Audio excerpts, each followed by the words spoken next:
Hey, what's up, everybody? This is Geopolitical Realist, and today I'll be going over another career field within the Air Force that I would deem pretty bad and one that you should avoid. And that particular career field and job name is structures. Before I get into why structures is a terrible job to have in the Air Force, I want to ask you to please like and subscribe. I'm going to do an entire series of all the worst and best jobs within the Air Force, and your subscriptions and likes help out a lot. So thank you for all those who do so. So now I'll be giving you the 4 reasons why structures is a terrible job to choose if you plan on joining the Air Force. The first reason why structures is terrible is that you will be performing back-breaking labor pretty much every day if you're on a work site.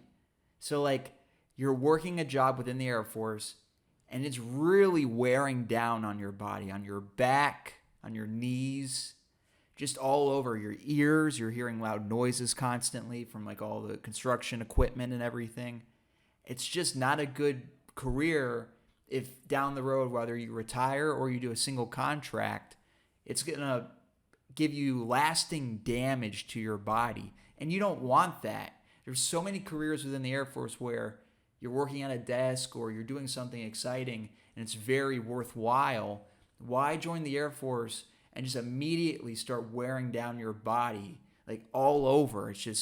You're just destroying your body constantly, building stuff. It's just so there's so many other things you could be doing versus just taking a jackhammer to the entirety of your body. Look for a different career. Go get an office job.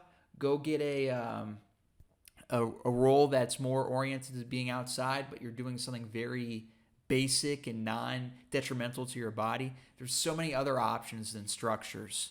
Keep in mind as well that at the end of the day, let's say you're just doing a short-term stint, whether it be 4 or 6 years, all jobs are equal in that sense because all you're looking for is the DD-214 and the benefits that you received afterward. So why do a position that's just destroying your body when the goal is the benefits from the military and getting a DD-214?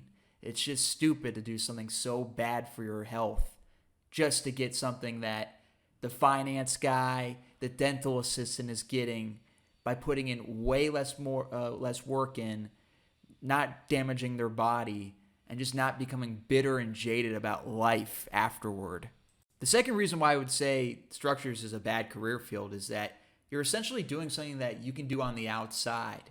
So for example, services, one of the main roles is working at DFAT cooking and providing food for people. Well, you can do that at McDonald's. Why join the Air Force and do exactly something you can do on the outside, some basic job?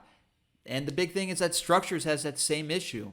You can be a construction worker on the outside. Why join the Air Force and do the same exact thing as you could do on the outside? And it's providing you the same exact pain points as the outside. You're getting hurt.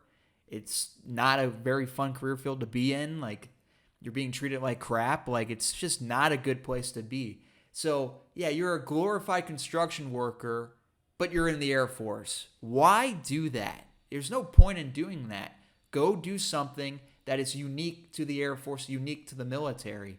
I would even say, okay, if you're going to go do structures, go do infantry or something in the Army or in the Marines. That's more held higher than oh yeah, I was a construction worker in the Air Force. Don't do it to yourself. There's so many better options other than structures. And when I refer to doing infantry in the Army or the Marines, I'd say do infantry in the Marines over the Army. I'm talking about, hey, why do something like structure, something that's going to be damaging to your body, when you can go do the Marines, for example, become an infantryman and get the prestige and the respect of hey, I served in the military and I was a Marine and I was in the infantry.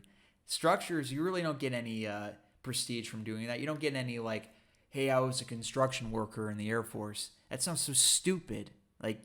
There's so many better options, I'm telling you. The third reason, I'd probably say the most major reason why I would say avoid structures is that it's very accident prone.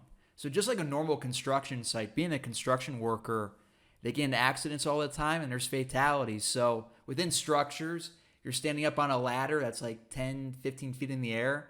You can fall off and you can really mess yourself up for life, okay? And it goes even further than that. I've heard of incidents where people were setting up tents and then the the metal structure of the tent would fall back and it would crush someone's head, kill them. So people die within structures. People get hurt all the time within structures, whether it be something simple where something falls on their hand or on their foot, or they fall off something. It's very, very common to have injuries or accidents occur while building tents and other structures for the Air Force. So you have to keep that in mind if you go into this career field. You can really either ruin your life over one little mistake, or you can die. There could be something that goes wrong. It's not even your fault. Maybe someone screws up when they're holding, the tent up with like centripetal force or pulling it back, and they're not strong enough and it falls. It can fall on you, and you can like either die or you can injure yourself for life. So keep that in mind. Structures is not good when it comes to just you're putting your life in danger whenever you go out into a work site. So remember that. And the fourth and final reason is kind of like a simple one, and it's, a lot of jobs have this, but you have element exposure. So whether it be snow or desert heat, you're going to be out there, you're exposed to the elements, and that's not good for your health either, whether it be freezing your tail off or you're just sweating and you're getting burnt by the sun. That's not good for your body and your overall health going forward. So you have to keep that in mind too. Those are my reasons why I would say structures is a terrible career field. There's so many other options you can go for. I would recommend highly that you look into different careers, find a job that's going to provide you either an exciting experience, an experience that's going to provide you a lot of income after you get out of the military, or something that you can ride out for 20 years and get that pension. That pension and that healthcare for life is a big deal, and it's nothing to sneeze at. If you can do that, if you can pull that off, especially in the Air Force and Space Force, and I would even say that if you look at the stat lines, Air Force and Space Force has the highest retirement rates because of that, because they have the highest quality of life. But I digress. If you can find a good job that can like just check all the boxes for you and just make life easier for you, do it. Just do it. Don't do structures. Don't do security forces. Don't do services. Get a great career field. Let the guy who doesn't do his research do that job. All right, this is Geopolitical Realist. Thank you so much for watching. Please like and subscribe. You have a great day. I'll be doing more videos like this. Just be on the lookout. Goodbye.